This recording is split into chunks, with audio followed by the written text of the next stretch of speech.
దేవుని నామమునకు మహిమ కలుగును గాక. ప్రభునందు ప్రియులరా, మన ప్రభువు రక్షకుడునైన క్రీస్తు యేసు పరిశుద్ధ నామంలో మీ అందరికీ శుభములు. పరిశుద్ధాత్మ ధ్వని అంతర్జాతీయ పరిచర్యలు కువైట్ 25వ తేదీ జూలై మాసము. దేవుడు ఈరోజు నిన్ను ప్రత్యేకించుకొని ఆయన ఇస్తున్న వాగ్దానము, ఆయన నిన్ను విడిపించి ఏ కీడు తగులకుండా కాపాడును. యోబు గ్రంథము 5వ అధ్యాయము 19వ వచనం. బాధలో నుండి ఆయన నిన్ను విడిపించును అని కూడా చెప్పచ్చు. ఇక్కడ 6 బాధలలో నుండి ఆయన నిన్ను విడిపించును, 7 బాధలు కలిగినను నీకు ఏ కీడు తగులదు. ఇది వాక్యం. ఈ వాక్యము ఒకసారి ఇంగ్లీష్లో కూడా చదువుకుందాం. Job chapter 5 verses 19, New International Version. From 6 calamities he will rescue you, in 7 no harm will touch you. ఇక్కడ మనం చూస్తే ఈ వాక్యాలు మనము 4వ అధ్యాయం నుంచి మనము చూచిన ఎడల ఈ మాటలు లేకపోతే ఈ ప్రసంగాలన్నీ కూడా తేమానీయుడైన ఎలీఫజరు చెప్పుతున్నట్లుగా మనము చూస్తున్నాం. ఈ యొక్క 5వ అధ్యాయంలో మరి నేను రాసుకున్న నా యొక్క పరిశుద్ధ గ్రంథము మొదటి పేజీలో నోటి మాటల చేత కలుగు నొప్పి నీకు తగులకుండా ఆయన నిన్ను చాటు చేయను, ప్రళయము వచ్చినను నీవు దానికి భయపడవు. ఇది నేను రాసి పెట్టుకున్నాను. మరి మన జీవితాల్లో బాధలో నుండి నిన్ను విడిచిపిస్తాడు, కీడులో నుండి తప్పిస్తాడు. అంటే దేవుడు అన్న మరుక్షణము మనకి ఉండే అవగాహన ఏమిటంటే బాధల్లోంచి తప్పించేవాడు, కీడు రాకుండా తప్పించేవాడు, అంటే మనల్ని రక్షించి కాపాడేవాడు. కనుక యెషువా ఆహి మెసహా అంటే రానయ్యున్న అభిషేకింపబడిన క్రీస్తు రక్షింపవచ్చేవాడు. కనుక మన జీవితంలో దేవుడు విడిపిస్తాడు అని మనమందరము నమ్ముచున్నాం. అయితే దీనికి కీర్తనాకారుడు ఎలా రాశాడో చూసి టైటిల్ పెట్టుకొని మనము ముందుకు వెళ్దాం. కీర్తన 40 ఏమని అంటున్నాడంటే, యెహోవా కొరకు నేను సహనముతో కనిపెట్టుకుంటుని, ఆయన నాకు చెవియొగ్గి నా మొర్ర ఆలకించును. ఇప్పుడు రాస్తున్నాడు తన స్థితి. నాశనకరమైన గుంటలో నుండి, జిగటగల దొంగ ఊబిలో నుండి ఆయన నన్ను పైకెత్తను. నా పాదములు బండ మీద నిలిపి నా అడుగులు స్థిరపరిచును. ఇది ఈరోజు ప్రభువు మనకి నేర్పిస్తుంది. ఇంకా చెప్పాలి అని అంటే ఒకే ఒక్క మాటలో ఇటువంటి వాక్యాలు నేర్చుకోవాలి అంటే మనకి స్పష్టముగా ఈరోజు 3 పాయింట్లుగా నేర్పించబోతున్నాను. అంటే దేవుడు ఎక్కడెక్కడి నుంచి తప్పించబోతున్నాడు, ఏ విధంగా రక్షించబోతున్నాడు. మొట్టమొదట దేవుని పేరు విమోచకుడు, అంటే విడిపించువాడు, రిడీమర్. కనుక యెషయా గ్రంథము 54వ అధ్యాయము 5వ వచనం. నిన్ను సృష్టించిన వాడు నీకు భర్త అయి ఉన్నాడు, సైన్యములకు అధిపతియగు యెహోవా అని ఆయనకు పేరు. ఇశ్రాయేలు యొక్క పరిశుద్ధ దేవుడు నీకు విమోచకుడు, సర్వలోకమునకు దేవుడు అని ఆయన పేరు. కనుక ఈరోజు టైటిల్ ఏంటి? నీ విమోచకుడు. ఇక్కడ ఎందుకు ఆయన విమోచకుడు అయ్యాడు అని సెలవిస్తూ 11వ వచనంలో దేవుడు చెప్తున్నాడు, ప్రయాసపడి గాలి వాన చేత కొట్టబడి ఆదరణ లేక ఉన్నదానా, కాబట్టి నేను నిన్ను కడతాను, నీ పునాదులు వేస్తాను అని చెప్పుతూ ఏమని చెప్పడానికి ప్రయత్నిస్తున్నాడు అంటే, నీవు నీతి గలదానవై స్థాపింపబడుదువు, నీవు భయపడనక్కరలేదు, బాధించువారు నీకు దూరముగా ఉంటారు, నీకు దూరం ఉంటుంది. కాబట్టి దేవుడు ఈ కార్యాలు చేస్తానంటున్నాడు. ఇదే మాటలు యోబు ఏమంటున్నాడంటే 19వ అధ్యాయం 25వ వచనంలో, నా విమోచకుడు సజీవుడు, అంటే మై రిడీమర్ లివ్స్, ఆయన ఖచ్చితంగా నన్ను తప్పిస్తాడు. యోబు తన బాధలన్నీ కూడా ఈ 19వ అధ్యాయంలో చెప్పుకుంటూ ఆ విధముగా చెప్తున్నాడు. అంత మాత్రమే కాదు, దేవుని యొక్క వాక్యము యెషయా గ్రంథము 48:17లో, నీ విమోచకుడు ఇశ్రాయేలు పరిశుద్ధ దేవుడునైన యెహోవా ఇలాగు సెలవిచ్చుచున్నాడు, నీకు ప్రయోజనము కలుగునట్లు నీ దేవుడనైన నేనే నీకు ఉపదేశము చేయుదును, నీవు నడవవలసిన త్రోవను నిన్ను నడిపించుదును. కనుక ఈ దేవుడు నీకు తోడుగా ఉంటానంటున్నాడు, నిన్ను విడిపిస్తానంటున్నాడు. అతడు నా నామము ఎరిగినవాడు కనుక నేను అతని తప్పిస్తాను. అతడు నాకు మొర్రపెట్టగా నేను ఉత్తరమిస్తాను. శ్రమలో నేను అతనికి తోడై ఉంటాను. అతన్ని విడిపించి అతని నామమును గొప్ప చేస్తాను. ఇది దేవుని యొక్క గుణగణాలు. ఈ రోజున నీవు ఏ స్థితిలో ఉన్నావో నాకు తెలియదు, ఏ దుఃఖంలో ఉన్నావో నాకు తెలియదు, ఏ ఆదరణ కొరకు ఎదురు చూస్తున్నావో నాకు తెలియదు. అయితే కీర్తనాకారుడు 18:3లో అంటాడు, యెహోవాకు నేను మొర్రపెట్టగా ఆయన నా శత్రువుల చేతిలో నుండి నన్ను రక్షించును. మరణ పాశములు నన్ను చుట్టుకొనగా భక్తిహీనులు వరద పొర్లు వలె నా మీద పడి బెదిరించగా, పాతాళపు పాశములు నన్ను అరికట్టగా, మరణపు ఉరులు నన్ను ఆవరించగా, నా శ్రమలో నేను యెహోవాకు మొర్రపెట్టి తిని, నా దేవునికి ప్రార్థన చేసి తిని, ఆయన నన్ను విడిపించి తప్పించాడు అంటాడు.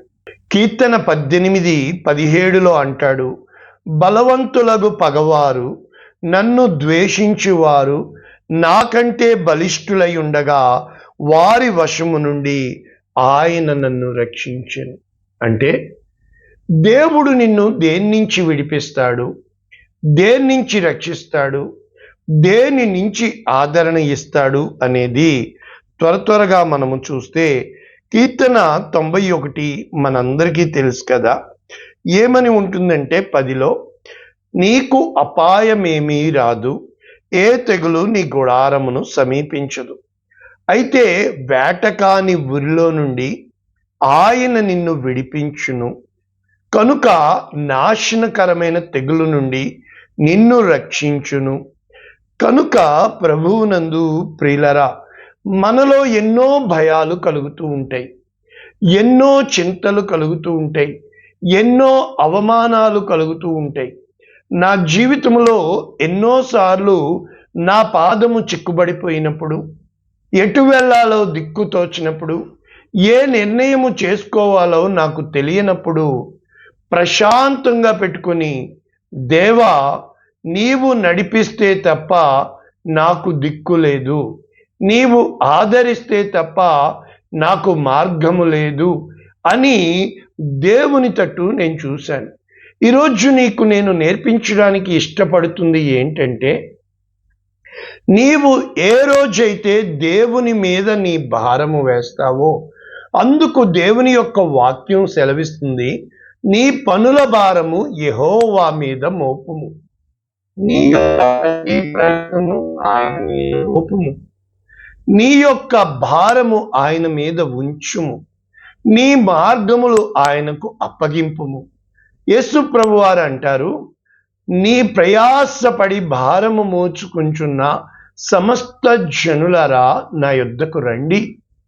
అంటే ప్రభువునందు ప్రియులారా, ఈ రోజున ఏ భారంతో నువ్వు కృంగిపోతున్నావో, ఏ బాధతో నువ్వు బంధింపబడి ఉన్నావో, ఏ వేదనతో వేసారిపోయి ఉన్నావో, ఏ చిక్కుముడుల్లో చిక్కుబడిపోయి ఉన్నావో, ఇక బయటికి రాలేక ఉన్నావో, ఈ రోజున దేవుడు నీకు ఇస్తున్న వాగ్దానము కీర్తన 34:19, నీతిమంతునికి కలుగు ఆపదలు అనేకములు, వాటి అన్నిటిలోంచి యెహోవా వానిని విడిపించును.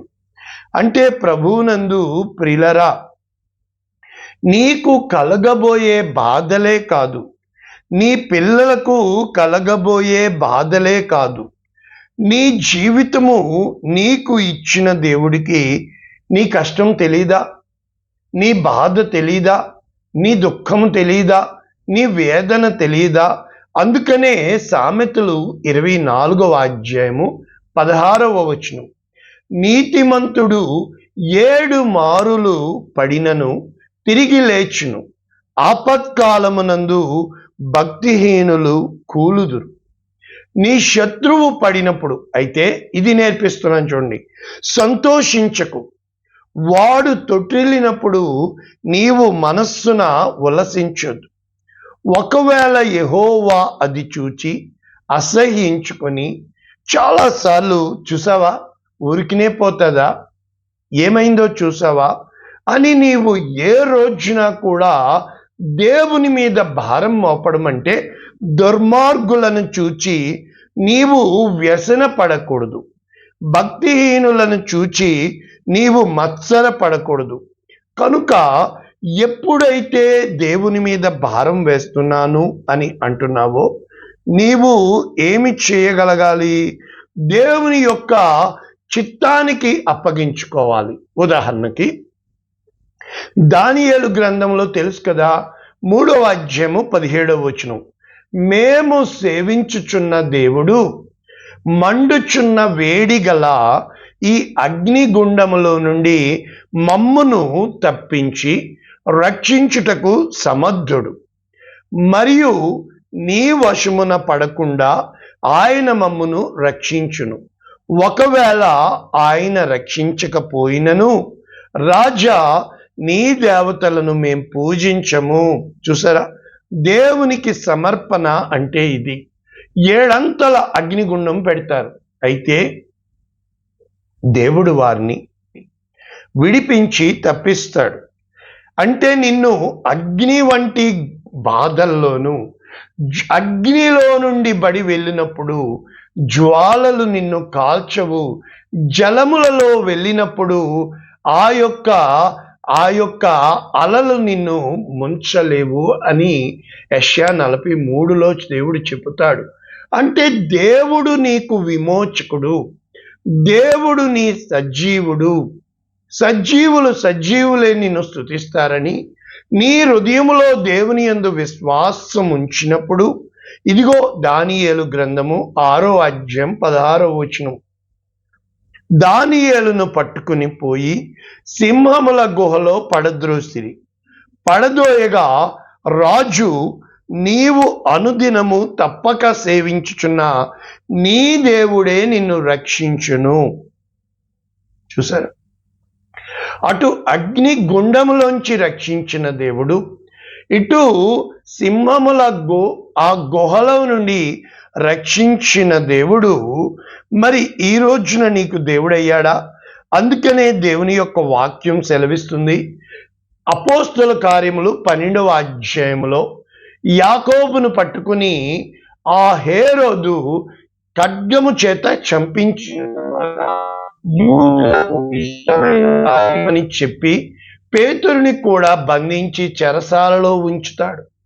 అప్పుడు దేవుడు తన దూతను పంపించి చెరసాలలోంచి పేతురును తప్పించి తీసుకుని వచ్చి ఆ మార్కు అను మారు పేరు గల యోహాను ఇంటిలో ప్రార్థన చేస్తున్న ఆ ఇంటికి తీసుకుని వచ్చినప్పుడు రొదే అనబడిన స్త్రీ, ఆ యొక్క యవ్వనురాలు బాలిక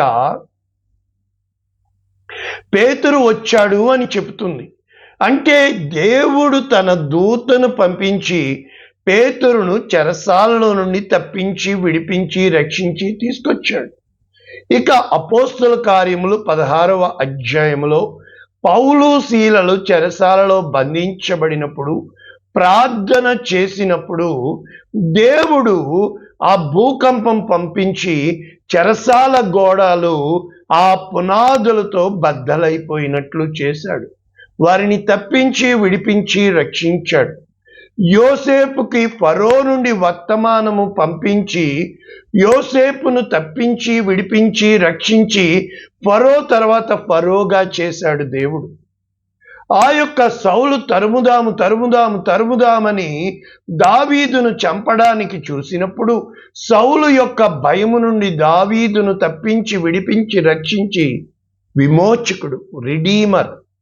అంటే నీ దేవుడు నీ విమోచకుడైనప్పుడు అపరాధముల చేత పాపముల చేత పడి చచ్చిన మనల్ని ఆయన తప్ప మరి ఏ మానవుడు రక్షించలేడు, విడిపించలేడు, తప్పించలేడు. ఎప్పుడైతే ఇది నీ హృదయంలో ముద్రపడిపోతుందో దేవుని యొక్క వాక్యము ఇర్మియా గ్రంథము 1వ అధ్యాయము 8వ వచనం, వారికి భయపడకము, నిన్ను విడిపించుటకు నేను నీకు తోడై ఉన్నాను. చూసారా? అంటే దేవుడు నిన్ను విడిపించుటకు తోడై ఉన్న దేవుడు. ఇర్మియా గ్రంథము 1వ అధ్యాయము 19వ వచనం, వారు నీతో యుద్ధము చేతురు గాని నిన్ను విడిపించుటకు నేను నీకు తోడై ఉన్నందున వారు నీ పైన విజయము పొందలేరు. కారణము ఏంటంటే 18వ వచనంలో చెప్తాడు, నేను నీవెక్కడికి పోయినను ప్రాకారము గల పట్టణముగా, ఇనుప స్తంభముగా, ఇత్తడి గోడలుగా నిన్ను నియమించి ఉన్నాను. అంటే నీ దేవుడు నిన్ను విడిపించి రక్షించి తప్పించుటకు, నీ నామము హెచ్చించుటకు ఆయన చాలిన దేవుడు. ఇర్మియా గ్రంథము 15వ అధ్యాయము 21వ వచనం, దుష్టుల చేతిలో నుండి నిన్ను విడిపించెదను, బలాత్కారుల చేతిలో నుండి నిన్ను విమోచించెదను. ఈ రోజున ప్రభువునందు ప్రియులరా, నీ విమోచన, నా విమోచన ప్రాణము పెట్టిన ప్రేమ కంటే, రక్తము చిందించి అపవాది శక్తి నుండి, మరణ భయము నుండి, ఇవన్నీ ఎందుకు చెప్పాను? వాక్యం అంటే నా సాక్ష్యం. యేసు ప్రభువు నీకు ఇవన్నీ చేశాడు. నీ మీదకి కీడు రావడానికి కారణం నీ పాపం, నీకు బాధ కలగడానికి కారణం నీ మనస్సు, నీకు వేదన కలగడానికి కారణం నీ పితరులు. అంటే ఈ రోజున శపితమైనటువంటి పాపమయమైనటువంటి ఈ యొక్క బాధలలోంచి దేవుడు యేసు ప్రభువారు, కారణం ఏంటంటే ఇది నీవు నేను చేసింది కాదు. ఆ రోజున అలనాడు దావీదు, అలనాడు అబ్రహాము కుమారుడిగా వచ్చిన యేసుక్రీస్తు ఆది మానవుడైన ఆదాము, అనగా మొదటి ఆదాము దేవుడు చెప్పిన ఆజ్ఞ తప్పిపోయినప్పుడు, ఈ భూమి బంధకములలో బంధించబడినప్పుడు, ఈ భూమి శపించబడినప్పుడు, ఆదామా నీ నిమిత్తము ఈ శపించబడినది, నీవు ప్రయాసముతోనే నీ బ్రతుకు దినములన్నీ గడిపెదవు, ఈ భూమి నీకు గచ్చ పొదలు ముళ్ళ పొదలు. కనుక ఆ యొక్క ఆదాము ద్వారా ఏ విధముగా పాపము ప్రవేశించి, పాపము ఆజ్ఞను హేతువు చేసుకొని మరణము ద్వారా నాశనము, పాతాళము కలుగజేసినో, అదే విధముగా యేసు క్రీస్తు అనే ఆ యొక్క దైవ కుమారుడు తన ప్రాణము పెట్టుటను బట్టి, విధేయతను బట్టి, తన రక్తము కాచి, తన శిలువ శ్రమలు అనుభవించి నిన్ను నన్ను రక్షించాడు. ఇది సువార్త. అంటే ఈరోజు నీ విమోచకుడు యేసుక్రీస్తు ఎందుకయ్యాడంటే, నీ కోసం, ఒక నీతిమంతుని కోసం నీతిమంతుడు ప్రార్థన పెట్టుట బహుశా పెట్టొచ్చేమో, తల్లి పెట్టొచ్చేమో బిడ్డల కోసం. అయితే మనందరి కోసం యేసుక్రీస్తు ప్రభుల వారు ఆయన మన విమోచకుడుగా మన స్థానములో మనము పొందవలసిన శిక్ష ఆయన అనుభవించాడు. యోబుని విడిపించిన దేవుడు, మోషేని విడిపించిన దేవుడు ఈ రోజున నీకు నాకు ఇస్తున్న వాగ్దానం, నీ విమోచకుడును నేనే. చూసావా? ఎందుకండి ఎవరి సహాయం కొరకు ఎదురు చూస్తున్నారు? కూసో, ప్రార్థన చేయి, ఉపవాసం చేయి, నీ బాధలన్నీ రాయగలిగితే రాసి ఆయన సన్నిధిలో పెట్టు.